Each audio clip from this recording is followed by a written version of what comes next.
Alright, this is my hood right here. We on Inwood on 111. Everything went down right here. As you can see, there's tracks marks of someone doing 360s in the middle of the street. We used to race down this whole stretch. I live like 3 blocks down. I had a freshly painted Civic Custom. Just came out the body shop from getting painted. And I did a burnout right here. And when it turned the corner, the wheel popped. And I ran right into this house right here.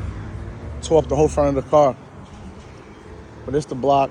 This was our store that we all went to. Thanks. This is the store that we used to hang out at. Me and the guys.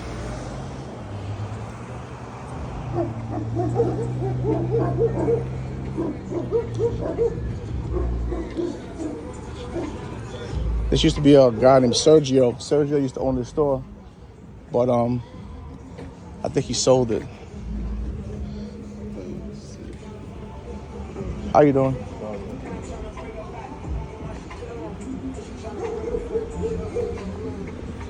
I don't know none of these guys out here. Go check my little cousin.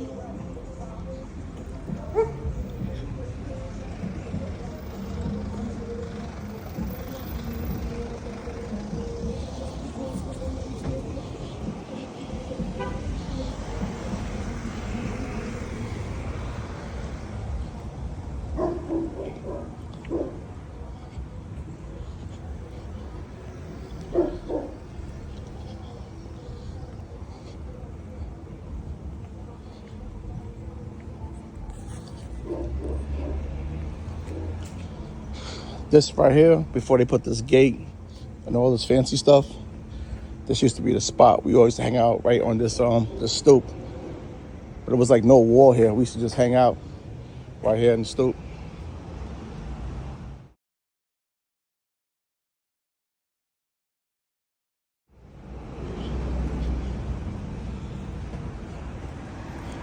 See if my cousin home.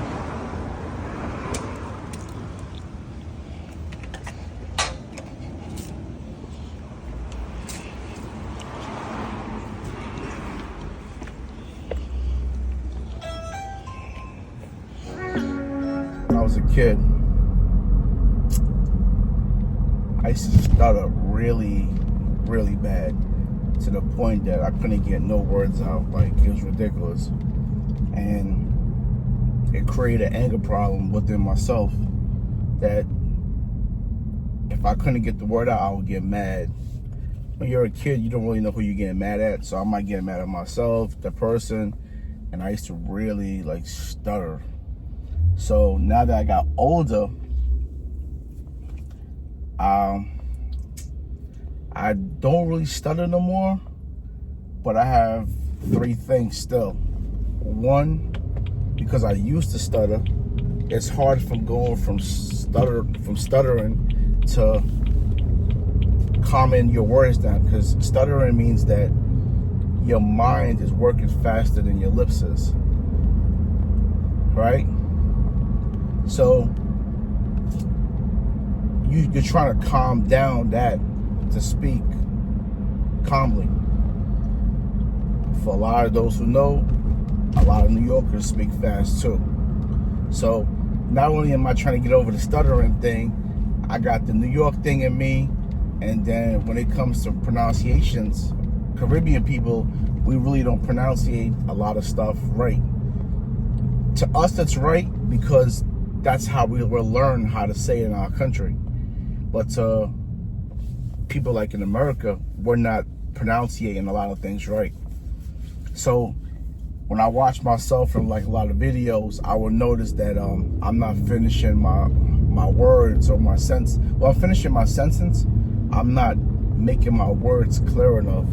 So I was like, wow, I gotta like really work on that to get the whole word out, because I'm trying to like rush to get the word out and the sentence going, and it's like, I know what I'm saying, I'm not stupid, but I'm not fully getting that whole word out clear. And that's what I'm working on for myself. Because there's just so many things in life. Like when people look at the way you speak, what you're talking about, they judge you. They look at your appearance, they judge you. They judge you. You're being judged for so many things in the world. And you might not be an idiot or someone stupid, but off of face value, that's what they judge you for, your appearance and everything. Everyone is like judgmental. But yeah, I used to stutter real bad when I was a kid. My mother had to put me into like a special school for just like kids that stutter. I don't really remember too much about it, but I guess I kind of stopped stuttering because I used to stutter really bad.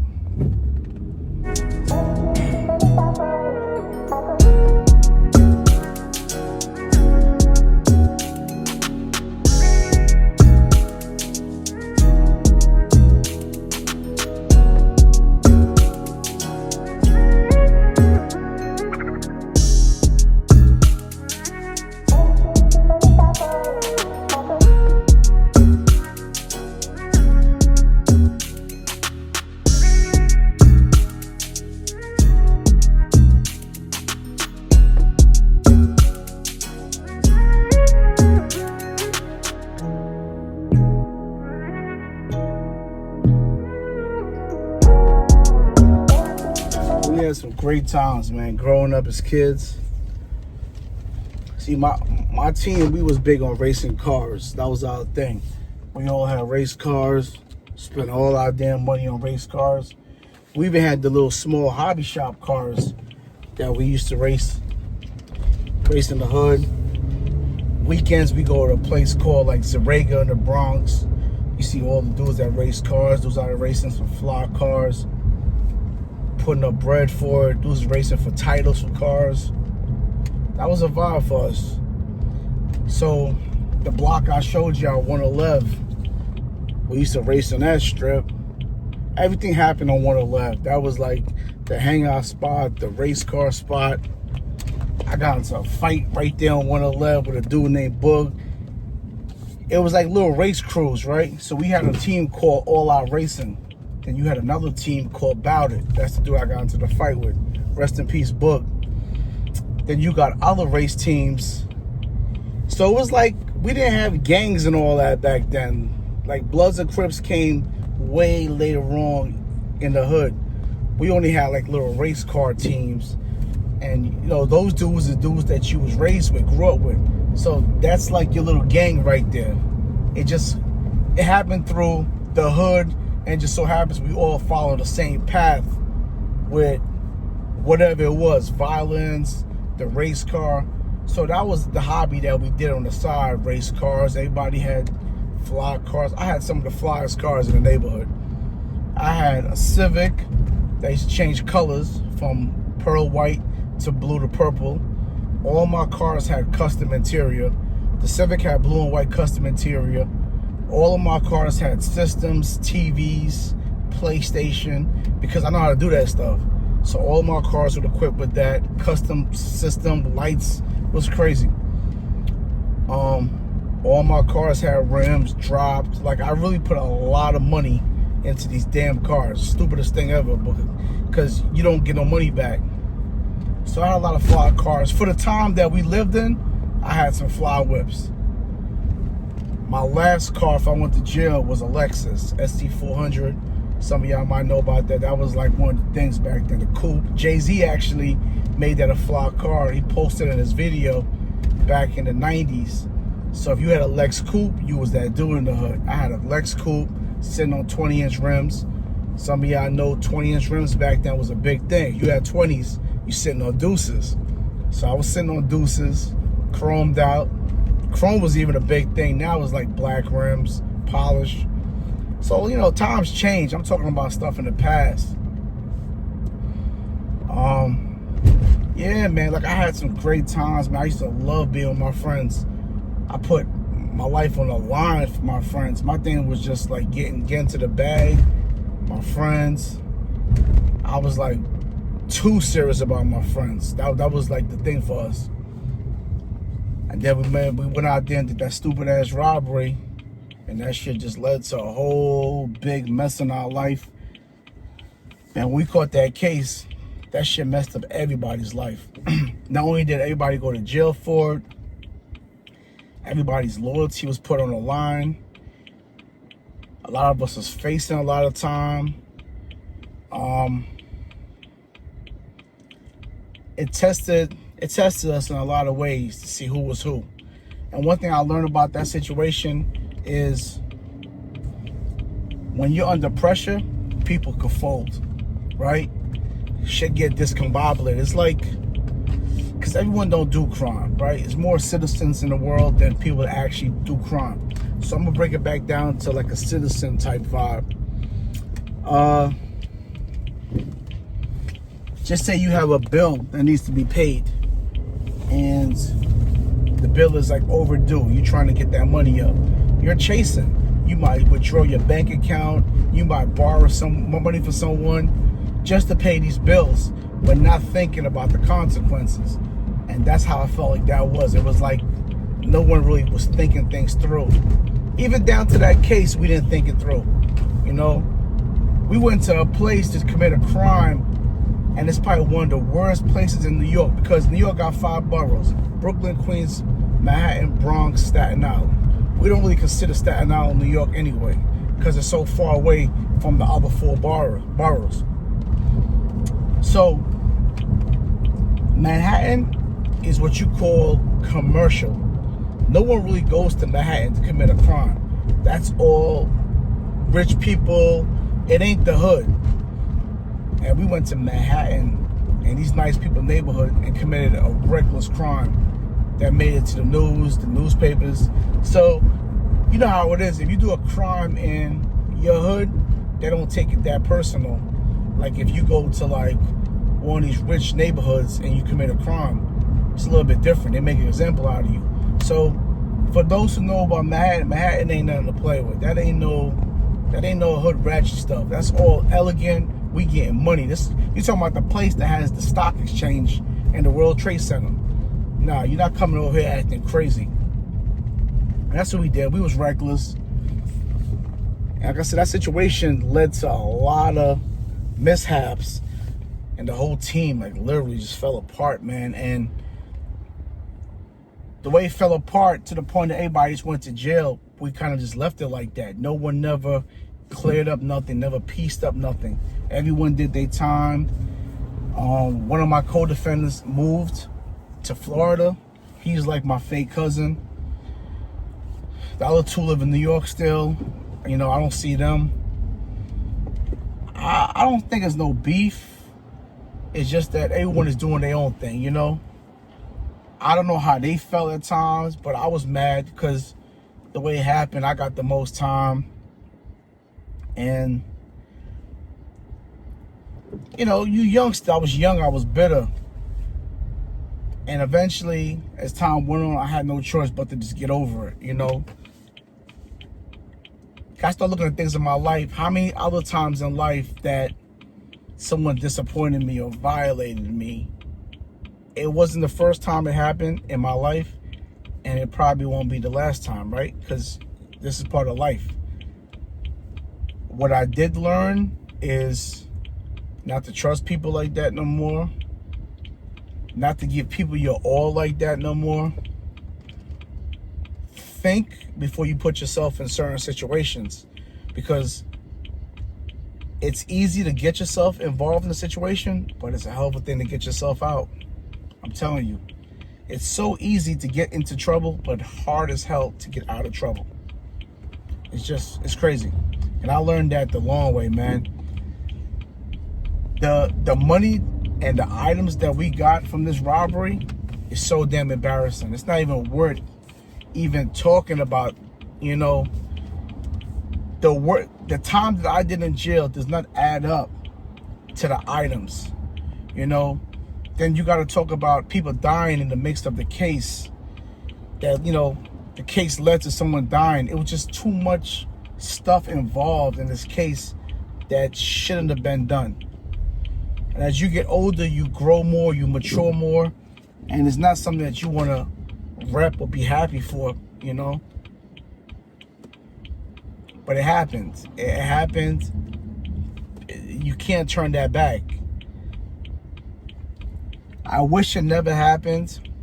I wish me and my friends would have grew up together to the point that we could see our kids. Our kids should be friends. We should be old, grown up, talking about the past, but on a good note. And we should still be doing things like in the summertime. It still should be barbecues. The stuff that we used to do as kids, we should still be doing that. Some of the stuff.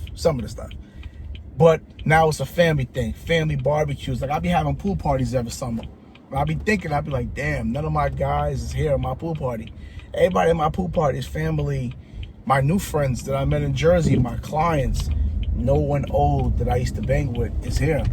And I'll be like, damn, that's crazy, right? Because that wasn't the gold. And the whole thing just fell apart, you know? But I don't wish no one bad. I don't wish no one no malice. I wish everyone success, greatness in life. Everyone prosper. You know, my life, I've been blessed. Because New Yorkers don't like no other place but New York. We come from what we call the best city in the world, right? And it really is. When you look at New York, we're not looking at the violence. Yes, it's expensive because everybody wants to go there. But when you talk about culture, New York is diverse with culture, right? When you go to a place like Atlanta got culture, but Atlanta got a lot of black culture. New York has black culture, white, Spanish, Italian, Indian, like you name it, everybody comes to New York. It's very diverse when it comes to culture. Food, a lot of food, you know. So we came from a great place. But when my wife moved out here in 2005, I was mad as hell that she moved. I'm in jail and I was mad as hell that she moved because I was so stuck in my little bubble, New York, and I'm in jail doing 11 years. I'm thinking about going back home 11 years from now and the guys and the block, and she took that from me. Not knowing God blesses people in different ways that they don't even know they getting blessed. So when I came down here, I can't even say my transition into life was bad. I cannot say that. Within a week, I had a job. All right, I was making $8 an hour, but I had a job, right? Because I was making less than that in jail. Stayed there for 11 months, moved on to another job, 2 years. Made $12 an hour. Still trying to find my barber career. It took me 3 years to really get my barber career off the ground.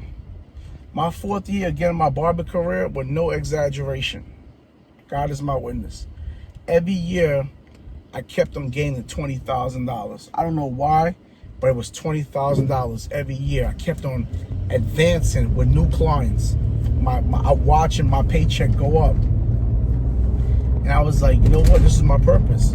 Because who knows who I would have been if I still was in New York. Would I have been a barber? Because I never wanted to be a barber. Right? So sometimes you got to be taken out of your comfort zone and be put in a spot that no one knows you and start fresh. And now I understand people are like, yo, I need a fresh start. I never knew these words that I used to hear all the time. And I was like, okay, this is the fresh start people talking about. I was forced to have a fresh start. Right? Jail was a fresh start. Every time I went to a new jail, it was another fresh start.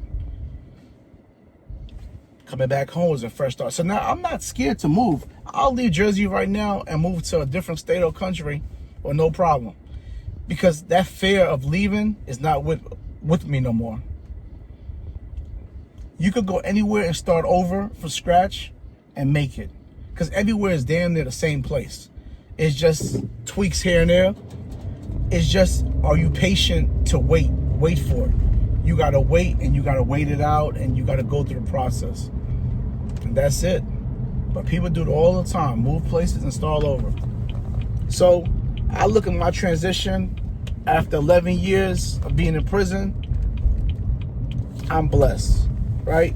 And I don't say this with arrogance or anything, but the reason why I say I'm blessed, I don't make what the average person makes, right? I'm still like baffled with the type of money that I make and how God has blessed me, because to society, I'm basically like scum of the earth, right?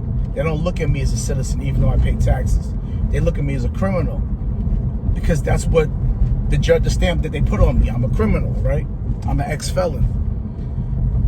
So it's like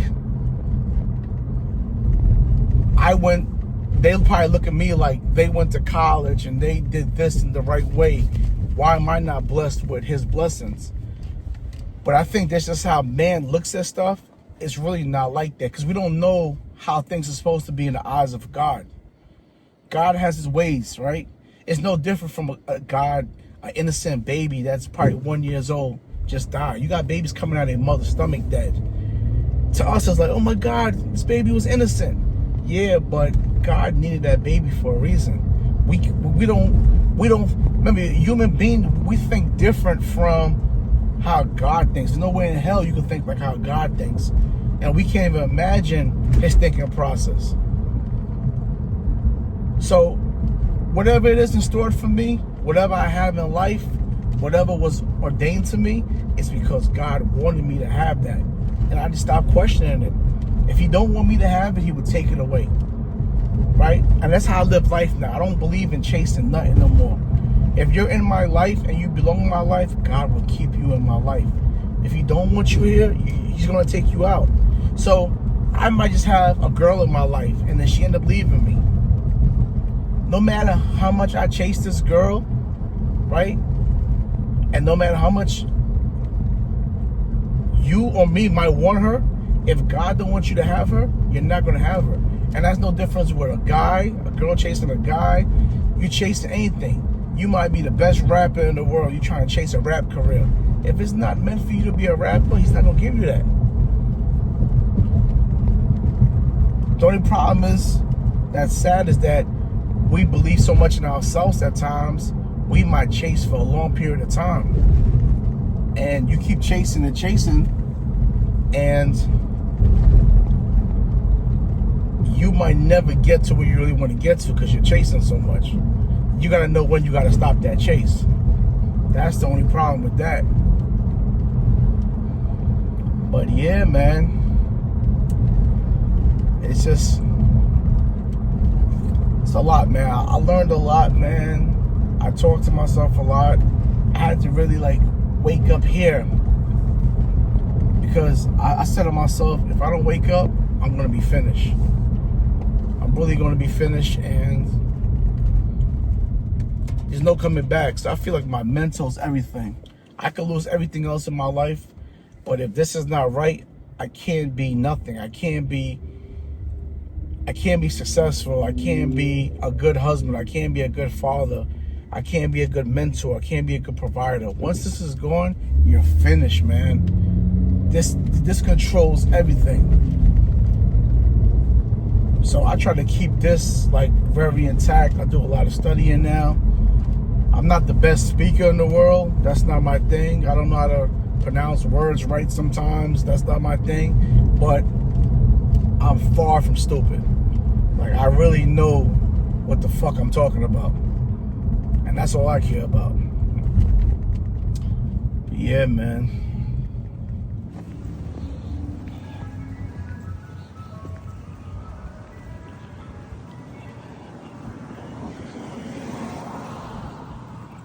I'm gonna take y'all to the old barbershop that I used to get my hair cut at when I was a kid, before I started cutting hair. This is the reason what made me start cutting hair.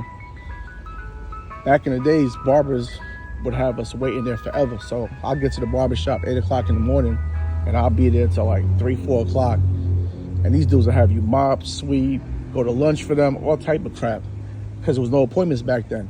So kids kind of get screwed while all the big time people are getting their hair cut.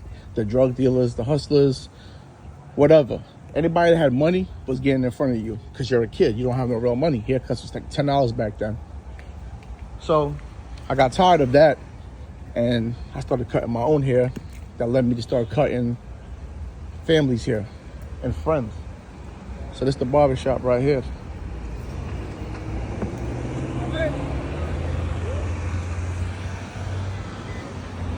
It's the barbershop right here. I'm pretty sure it's new owners and all of that.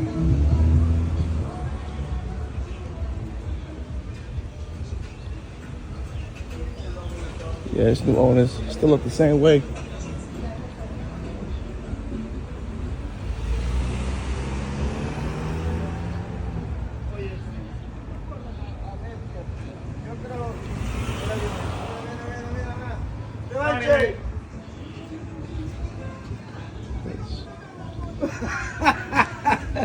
Yeah, that was the shop.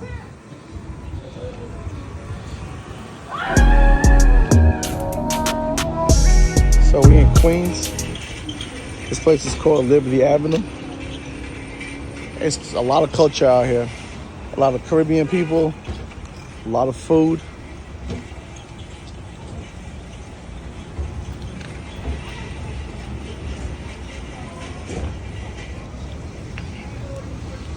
Very versatile. You'll find every type of Caribbean out here. You'll find just about anything you want to eat.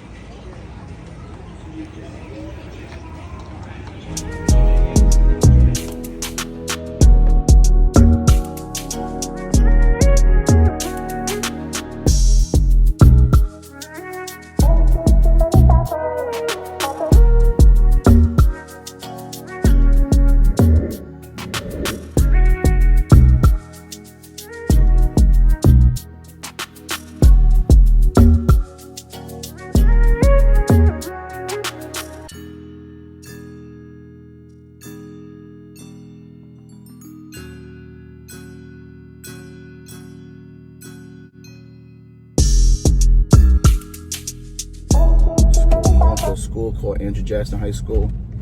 Same school that LL Cool J went to. 50 Cent went to. I actually went to school with 50. He was in a grade above me. He was cool with my sister.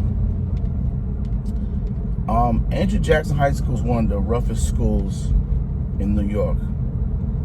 In Queens, the borough of Queens, because we have 5 boroughs, Andrew Jackson is the worst school. I remember going to school and going through metal detectors as a kid, you know. So fights every day, stabbings, people dying. Have you ever seen the movie Lean On Me? That's not in New York. I think that was North Jersey, but it's the same concept as my school. No one really graduates from Andrew Jackson. Probably the females, but the guys, you're going to jail. You just flunking out. It's just that type of vibe. It's like a party school and a lot of BS that come with it. So I got kicked out of that school, and then I went to the school that they shine with Paisley Bay. That school is alternative school for bad kids.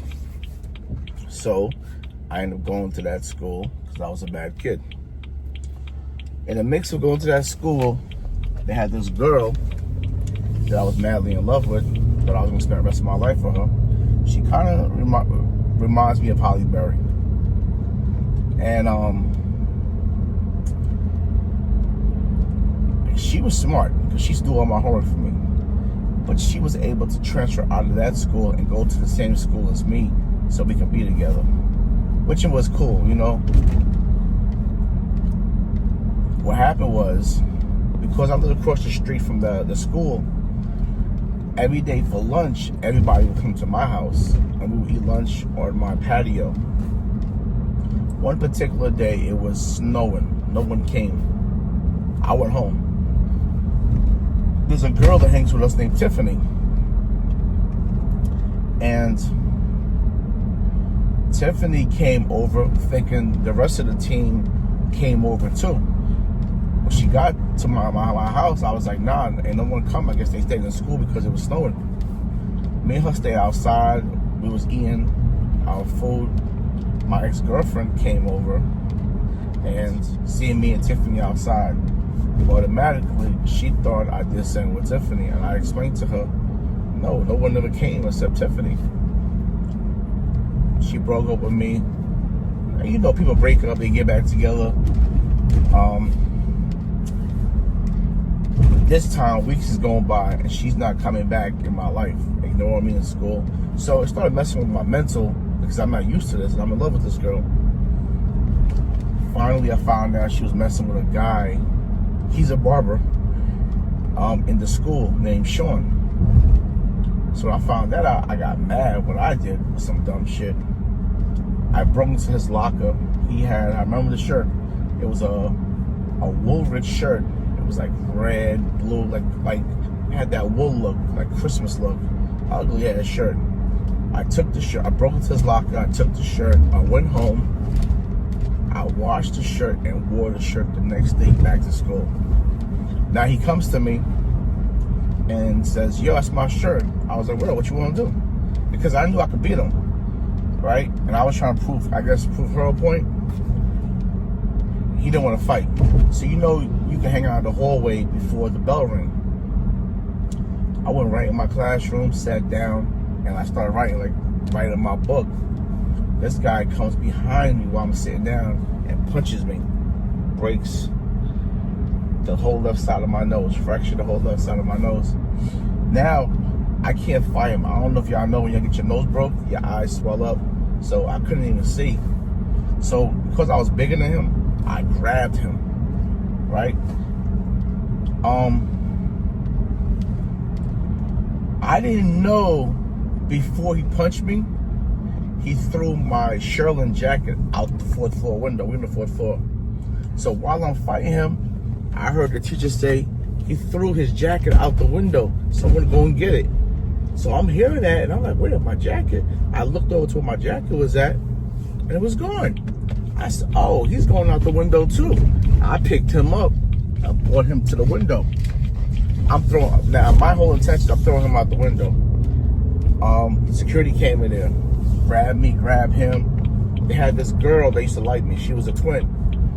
She jumped on, she tried to like break it up kind of. She was in my class. And he never made it out the window.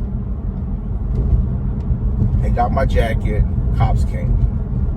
I'm 17, he's 18. I go to a crazy home. That's how I end up in a crazy home. Went there for evaluation, because they said it's either I go to a crazy home or they'll press charges on me. My parents said put him in a crazy home. I went to the crazy home. First day there, had this white kid. They put you in a room with a bunkie. It's just like jail kind of. Me and him got into a fight over the TV. Beat him up. They took me out the room. They put me in another room with a black kid. Me and him fought over the bed. Beat him up. Now they put me in that little straitjacket and put me in this other room. Slept the night in that straitjacket in that room. Now they're injecting me every day. They want to stick this little needle syringe in your ass. It's medicine. I won't let them do it. So what they start doing, when it was my turn to get the syringe, there would be like 4 of them. They'll come grab me, strap me down to a table, and hit me in my leg with it on my ass. So they was dosing my ass up. They didn't want to let me go because they said I was a little bit crazy. Finally, my mother had to go up there and fight because we thought it'd just be a quick evaluation. It ended up being something long. Finally, my mother was able to get me out. She got me out. Now, no school wants me. They said, yo, he's a menace. He's always in some type of trouble. So I go to night school. I'm still working. I'm working with my pops. That's when I started working with my pops. I started working there when I was like 17 to the age of 24 and a half. Right around the same time I called my case. So I'm going to night school. I'm working in the daytime. I'm going to school at nighttime. I'm trying to get this GED now. Whole year, I passed the curriculum. Now when it's time to get the GED, they tell me oh, we made a mistake. The curriculum that we gave you is what you did last year in high school. We were supposed to change it up on you, but that's why it was so easy for you to pass it. All right? Y'all lying? Did y'all mess up? Whatever the case was, it didn't seem too professional. I'm a kid, I don't know nothing. I got frustrated, I got mad, and I said, fuck this school, I'm not going back. I didn't care about the GED or nothing like that no more. High key, my parents should have stepped up. And they should have fought that. They should have went to Congress, mayor, whoever, and speak on that on my behalf. That's a parent's job. I'm a kid, I don't know what the hell is going on. They didn't do that. So I ended up not having a GED. So now, I'm still working with my pops doing construction, but I'm not getting the jobs that I want because I don't have no education. Education is very important. Whether you use it for the future to be something big or not, you need basic education. When I went to prison, I didn't have no GED, right? I've been out of school so long, and you know the saying, if you don't use it, you lose it. So I wasn't reading out on the streets. I wasn't doing math. I'm just counting money. Like, I'm not doing nothing too much. Man, when I get to jail, they told me I had a 7.5 grade reading level. So they put me in something called ABE. It's the bottom of the barrel. It's like going back to like 5th grade. And I bullshitted because I had so much time. I didn't care about the education part. But they force you to go to school if you don't have a GED. Every other program in jail, you can pick the program you want. But GED is mandatory. Okay. I'm in a GED program. I'm bullshitting for 2 years in there. Laughing, joking. I'm treating that shit like high school. But it doesn't benefit you. And you only make they pay you to go to school. It's $2.65 or 68 cents every 2 weeks. So starts to be a lot of old timers, and they was like, bro, you gotta go to school, you gotta get your education. It sounds bad right now, but you'll be home, you know, before a lot of people. So finally I buckled down and started studying, and I went to school. It took me 2 years to finally pass the GED test after bullshit for 2 years. After that, I signed up. I went to a college called Mercy College. It's a college upstate New York. It's an accredited college you can go to. You can do it online. They'll send you your paperwork to the jail. You do what you gotta do, send it back, send your reports out, all of that stuff, and they grade you. I've been going to college for about 8.5 years. And I was able to come home with my master's degree for environmental science. The only reason why I took that is because I'm HVAC certified, and I felt like it would have helped me a lot into society because, like I said, my whole goal was to come home and do HVAC. I like dotted all my I's into that.